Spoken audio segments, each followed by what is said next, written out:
शाम जनसभा के इस लोकार्पण और शिलान्यास कार्यक्रम के अवसर पर यहाँ पर उपस्थित इस क्षेत्र के लोकप्रिय विधायक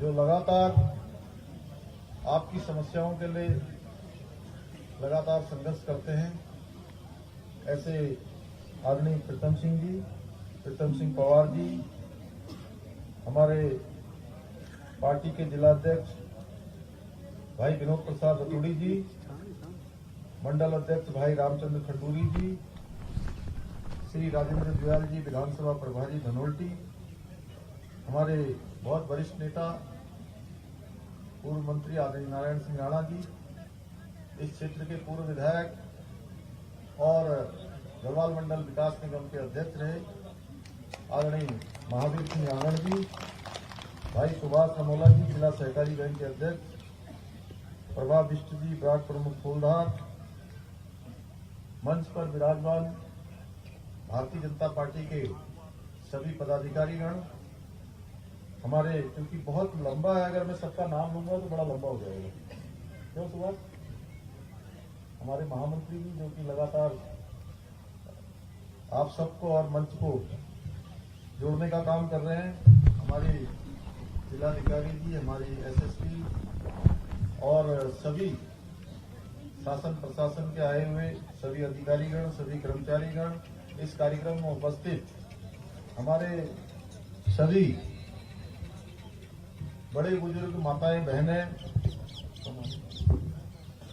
बहनें, मेरे नौजवान साथियों, प्यारे बच्चों, उपस्थित पत्रकार मित्रों और छायाकार बंधुओं, मैं सबसे पहले आप सब इतनी बड़ी संख्या में आए हैं, मैं आप सबको मैं प्रणाम करता हूं, नमन करता हूं कि आपके आशीर्वाद से निश्चित रूप से इतनी बड़ी संख्या देखकर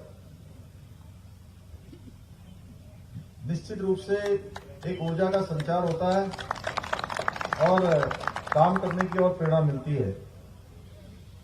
मैं मंच से उपस्थित सभी का अपनी तरफ से हार्दिक अभिनंदन भी करता हूं। आज लगभग 141 करोड़ रुपए की योजनाओं का यहां पर लोकार्पण और शिलान्यास हुआ है। हमारा प्रयास है कि विकास समाज के अंतिम छोर तक खड़े हुए व्यक्ति तक पहुंचे, उसके लिए हम लगातार काम कर रहे हैं, लगातार प्रयास कर रहे हैं।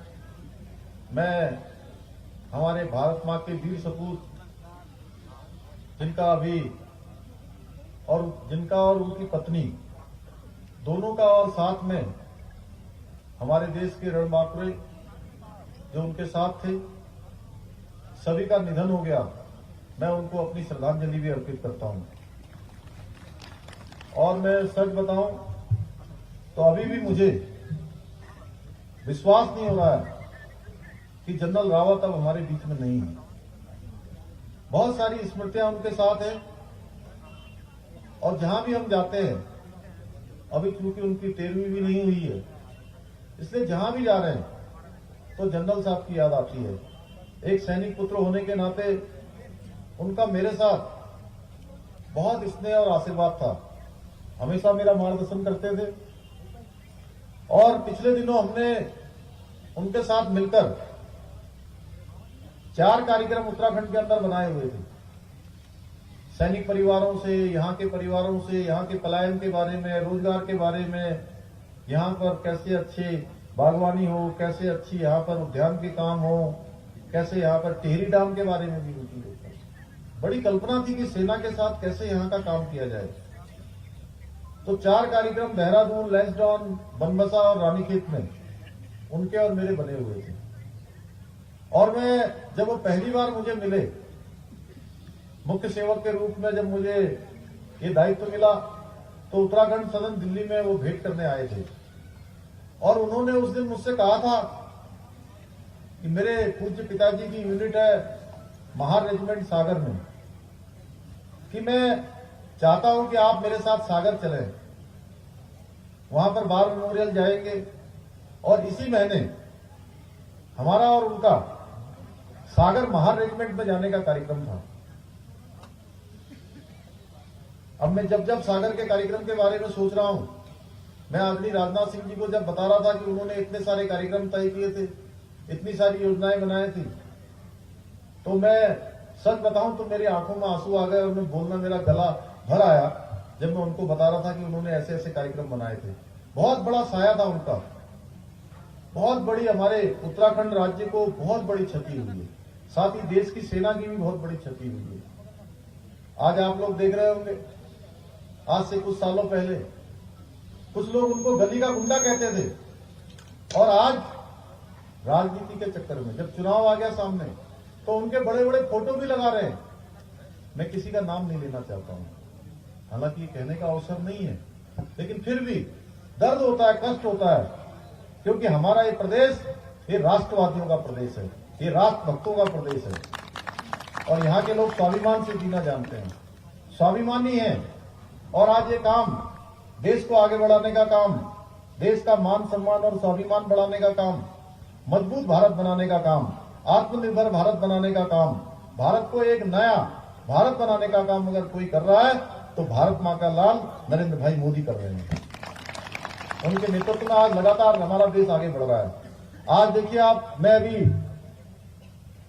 3 दिन पहले मैं भगवान काशीनाथ विश्वनाथ की धरती पर गया था, बनारस, जहां पूरे मुख्यमंत्रियों का हमारा मुख्यमंत्रियों का सम्मेलन था और पूरे देश के मुख्यमंत्री आए हुए थे।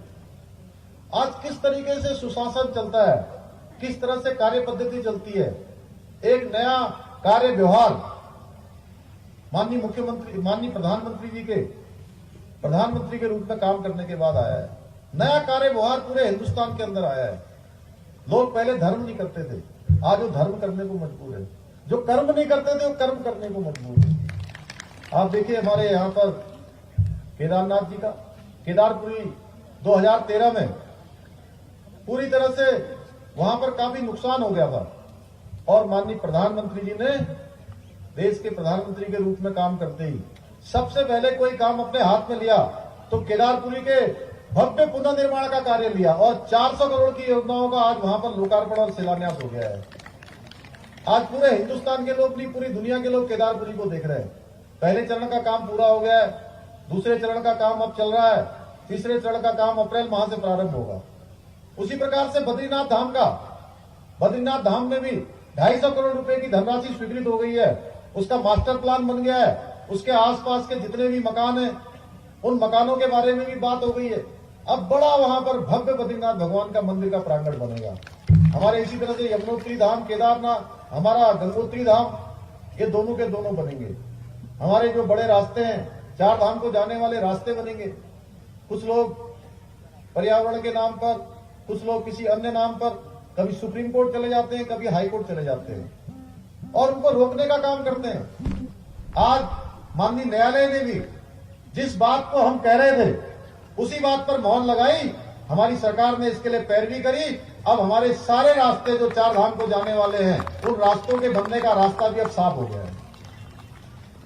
मैं भगवान विश्वनाथ की धरती वाराणसी गया था। मैंने देखा, आज से मैं सन 2002 में जब मैं पढ़ता था तब मैं बनारस गया था। तब मैंने देखा कि जो विश्वनाथ भगवान का जो मंदिर है उसके अंदर जाने के लिए इतना सकरा रास्ता था कि पैदल जाने में भी जो है लोगों के पसीने छूट जाते थे, लंबी लाइन लगती थी, भीड़ लगती थी। आज पूरा का पूरा वहां हाईवे बन गया है। मोदी जी के नेतृत्व में भव्य काशी और दिव्य काशी बन गई है, अलौकिक काशी। और मैं आपको बताऊं आगे भगवान रामलला का, जो भगवान रामलला के बारे में हम कहते थे ना, भगवान राम अयोध्या में पैदा हुए, भगवान राम का यहाँ पर भव्य मंदिर जो जन्मभूमि में बनना चाहिए, उस जन्मभूमि में इतने सालों से हम सब लोग क्या है कि हर समय अगर कोई परेशानी होती है, कोई कष्ट आता है तो हमारे मुंह से क्या निकलता है? हे राम, राम राम। ऐसे राम जो हमारे प्रत्येक क्षण में विराजमान है, प्रत्येक कण में विराजमान है, हमारी सांसों में विराजमान है। ऐसे रामलला का भव्य मंदिर बनने के लिए भी हमको इतना लंबा इंतजार करना पड़ा। कोई सरकार इसमें फैसला नहीं कर पाई। आज भगवान रामलला का भी अलौकिक मंदिर वहां पर बनने की दिशा में अग्रसर हो गया है माननीय मोदी जी के नेतृत्व में। चारों तरफ से हमारी धार्मिक संस्कृति का उत्थान हो, हमारे धर्म का उत्थान हो, संस्कृति का उत्थान हो, वो लगातार आगे बढ़ रहा है। आज पूरी दुनिया हिंदुस्तान को जान रही है, मान रही है। 21 जून को मनाया जाने वाला योग दिवस इसका प्रमाण है। लगातार सेना के क्षेत्र में भी आगे काम बढ़ रहा है। सेना के लिए जो 1 रैंक और 1 पेंशन 40 सालों से रुका हुआ मामला, उसको भी अगर किसी ने पूरा करने का काम किया है तो भारत मां के लाल नरेंद्र भाई मोदी ने किया है। मैं जानता हूं एक सैनिक का बेटा होने के नाते कि हमारे जो जवान हैं, हमारे जो सेना के लोग हैं, जो 24 घंटे हमारे देश के प्रहरी बनकर हमारी रक्षा के लिए लगे हैं, हमारे देश की रक्षा के लिए लगे हैं, वो जब 40 डिग्री माइनस तापमान में काम करते हैं तो वहां पर मैंने बहुत सारे लोगों को देखा है, जो सेना के लोग होंगे वो जानते हैं, बर्फ का कीड़ा लग जाता है, बर्फ का कीड़ा। और बहुत सारे लोगों के मैंने देखा कि पैर काटने पड़ते थे, पैर काटने पड़ते थे, पैर लगाते थे अलग से। ऐसे लोगों के लिए योजना बनी थी। बहुत पहले का प्रस्ताव था कि इनके लिए अच्छे बूट खरीदे जाने चाहिए, इसके लिए अच्छे जैकेट खरीदे जाने चाहिए, इनके लिए अच्छे कपड़े होने चाहिए, लेकिन कोई सरकार इस पर फैसला नहीं ले पाई। ये फैसला भी अगर किसी ने लिया तो भारत मां के लाल नरेंद्र भाई मोदी ने लिया सबसे पहले आते। पहले क्या होता था, जो हमारे जवान सेना के सीमाओं पर तैनात रहते थे, अगर कोई गोली आती थी कहीं से, दुश्मन की गोली आती थी, तो उनको इंतजार करना पड़ता था। फिर पहले सीओ से पूछेंगे, सीओ ब्रिगेड से पूछेगा, ब्रिगेड डिप से पूछेगा, और डिप वाला कमांड से पूछेगा, कमांड वाला मंत्रालय से पूछेगा, और कई दिन लग जाएंगे। यही फैसला नहीं हो पाता था कि ये गोली आई है, इस गोली का जवाब देना है कि नहीं देना है। मोदी जी के आने के बाद एक लाइन का ऑर्डर हुआ, अब गोली आएगी तो किसी से पूछने की जरूरत नहीं पड़ेगी, गोली का जवाब गोली से दिया जाएगा। आज चारों तरफ हमारे देश के जो दुश्मन हैं, आतंकवादी हैं, अलगाववादी हैं, जिहादी हैं, सबके हौसले पस्त हैं। पहले कोई त्योहार आता था, होली आती थी, दिवाली आती थी, कोई बड़ा त्योहार होने को होता था, तो हमको डर लगा रहता था कि कोई आतंकवादी घटना तो नहीं हो जाएगी, कोई विस्फोट तो नहीं हो जाएगा। आज पूरा देश शक्तिशाली हाथों में है, सुरक्षित हाथों में है। इसका नतीजा है, आपने देखा होगा सर्जिकल स्ट्राइक होती है, दुश्मन के घर पर जाकर मारने का काम होता है, चाहे म्यांमार की घटना हो, चाहे जो है वो सर्जिकल स्ट्राइक हो। लेकिन कुछ लोग ऐसे हैं जो आज कहते हैं हम सेना का सम्मान करेंगे, आज हम सेना के साथ खड़े होंगे, क्योंकि चुनाव आ गया है। और जब सेना दुश्मन के दांत खट्टे करती है, उस समय कहते हैं कि सर्जिकल स्ट्राइक का आप कोई सबूत दीजिए। सेना से सबूत मांगते हैं। उत्तराखंड के लोग अच्छी तरह जानते हैं, भली भांति जानते हैं कौन उत्तराखंड राज्य के हित में है।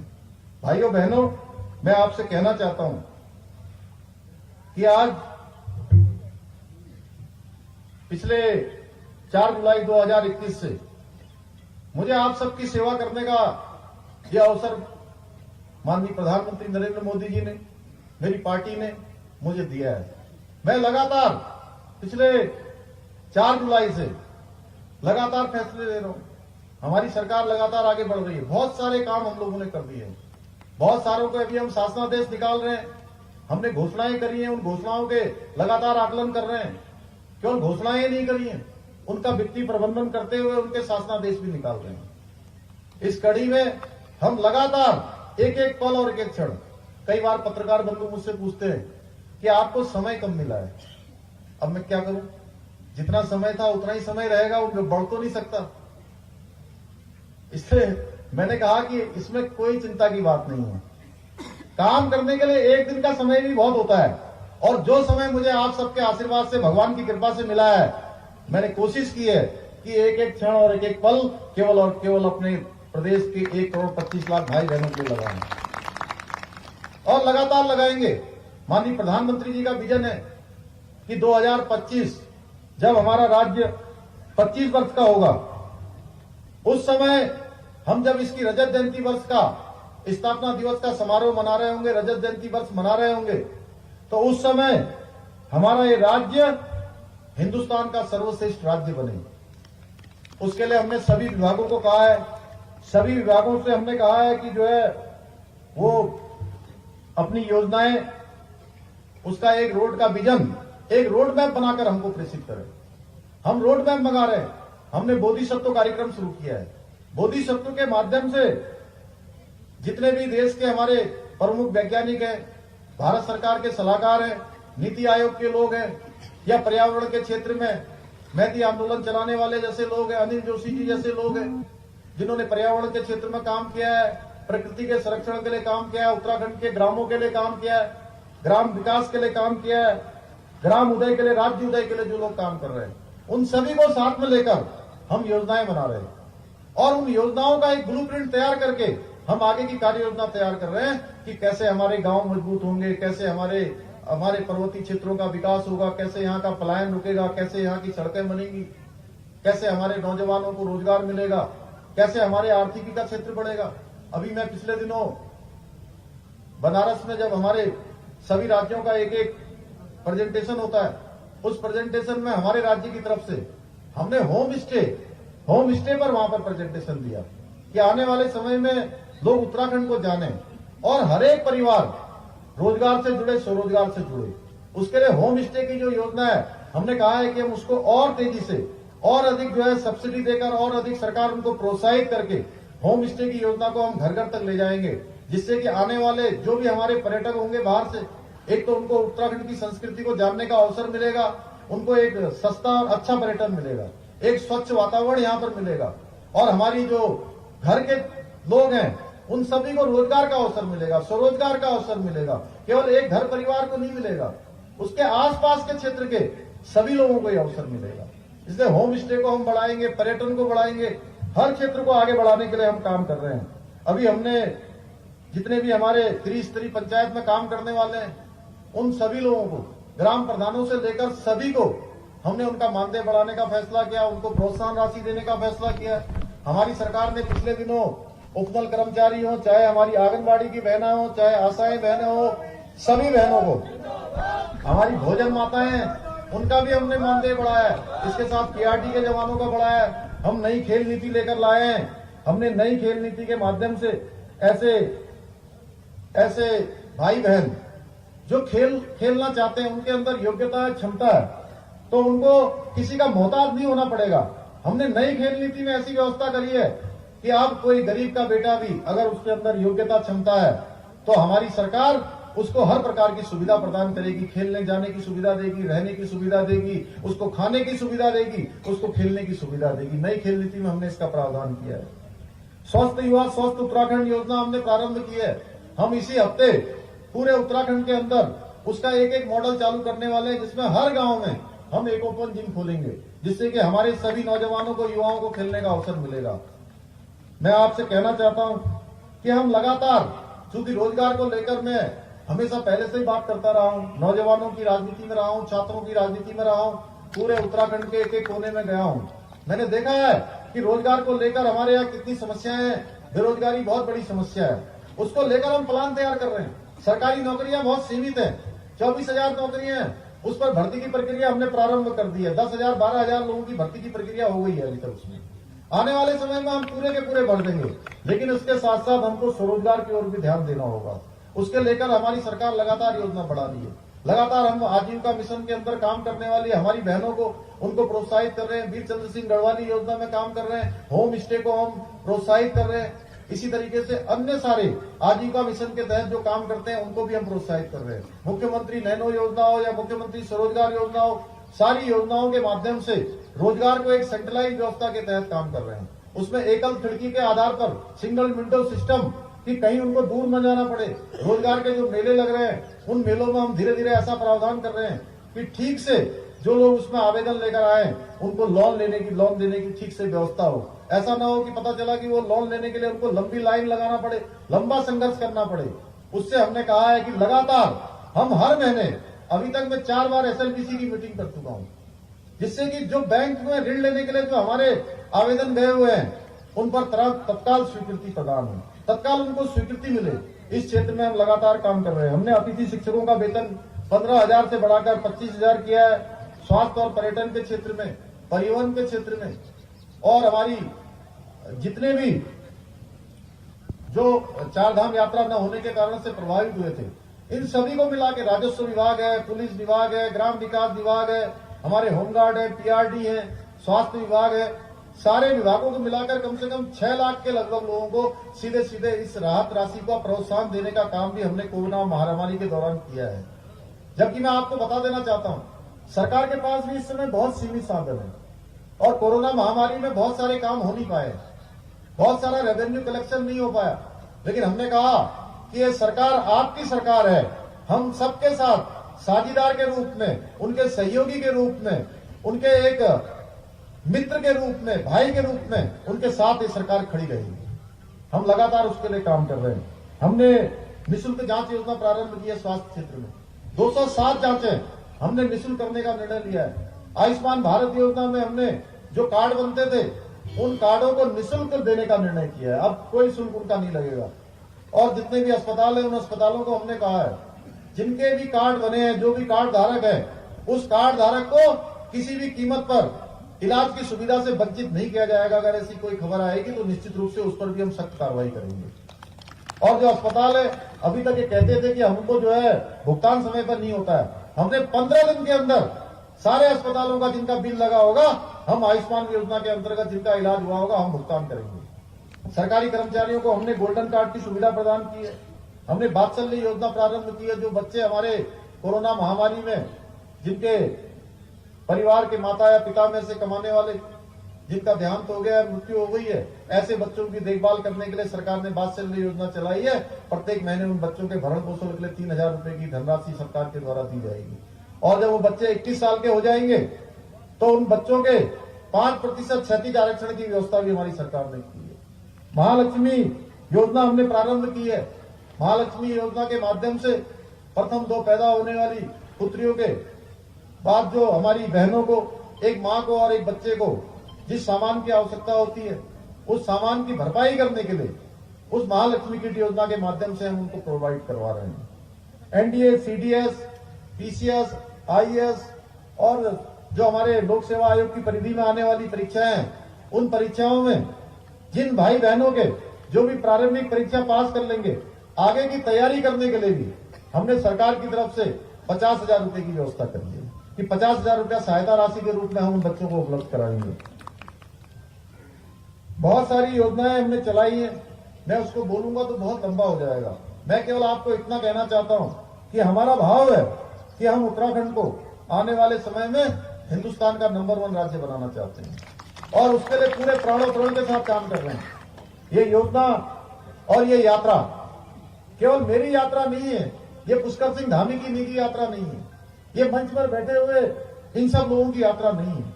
ये यात्रा हमारे पूरे उत्तराखंड की सामूहिक यात्रा है और इस यात्रा को गंतव्य तक पहुंचाने का काम हम सभी को करना है। हमारे बड़े बुजुर्गों को करना है, हमारी माताओं बहनों को करना है, हमारे नौजवानों को करना है, हमारे विद्यार्थियों को और शिक्षार्थियों को करना है। जब हम सामूहिक रूप से इस यात्रा को आगे बढ़ाएंगे तो मुझे पूरा विश्वास है कि आपके आशीर्वाद से ये यात्रा अपने गंतव्य तक पहुंचेगी और आने वाले वर्षों में हमारा ये उत्तराखंड माननीय नरेंद्र मोदी जी के निर्देशन में, उनके नेतृत्व में जो उनका सपना है, जिस प्रकार का मर्म और कर्म का रिश्ता उनका उत्तराखंड के साथ है, जिस प्रकार से सारी योजनाएं वो हमारी स्वीकृति प्रदान कर रहे हैं। 1 लाख करोड़ से भी ज्यादा योजनाओं की स्वीकृति इस प्रदेश के लिए हो गई है। अभी मुझे बताते हुए खुशी हो रही है कि आपके बगल में यही लखवाड़ क्षेत्र में लखवाड़ योजना भी हमारी स्वीकृत हो गई है। भारत सरकार की कैबिनेट ने उसको मंजूरी दे दी है। 5,740 करोड़ रुपए की योजना, जिसमें 300 मेगावाट बिजली पैदा होगी और 6 राज्यों को पानी की आपूर्ति भी उस योजना से की जाएगी। हजारों लोगों को उससे रोजगार मिलने वाला है। ऐसी तमाम योजनाओं की स्वीकृति हो रही है। हमारे जौलीग्रांट का जो एयरपोर्ट है, उस एयरपोर्ट को अब अंतर्राष्ट्रीय स्तर का एयरपोर्ट बनाया जा रहा है। हवाई सेवाएं सस्ती की जा रही हैं। हमने पर्यटन आगे बढ़े, हर जगह हेली सेवाएं चले, सस्ती सेवाएं चले, उसके लिए हम लगातार काम कर रहे हैं। मैं आज के अवसर पर चूंकि बहुत सारी बातें आपसे करना चाहता था, लेकिन संक्षेप में मुझे लगा कि जो प्रमुख बातें हैं आप सबके सामने रखनी चाहिए। मैंने अपनी कोशिश करी कि मैं उन बातों को आप सबके समक्ष साझा करूं। तो मैं आप सभी का बहुत धन्यवाद करता हूं और बहुत शुभकामनाएं देता हूं कि हमारा ये क्षेत्र आगे बढ़ेगा। यहाँ पर मुझे बहुत सारे, अभी उन्होंने मंडल अध्यक्ष जी ने हमारे ज्ञापन पड़ा है, मैं इन सभी का परीक्षण करवाऊंगा। माननीय विधायक जी ने भी दिया है, माननीय पूर्व विधायक जी ने भी दिया है, सभी लोगों ने, एक लंबा नारायण सिंह राणा जी ने भी दिया है। मैं इन सब का परीक्षण करवाकर हम कोशिश करेंगे कि ये सारे के सारे काम हमारे प्रस्ताव में आकर ये स्वीकृति प्रदान हो, ये धरातल पर उतरे। आप सभी का पुनः एक बार हृदय की गहराइयों से अभिनंदन करते हुए अपनी वाणी को विराम देता हूं। बहुत बहुत धन्यवाद। जय हिंद, जय भारत, जय उत्तराखंड।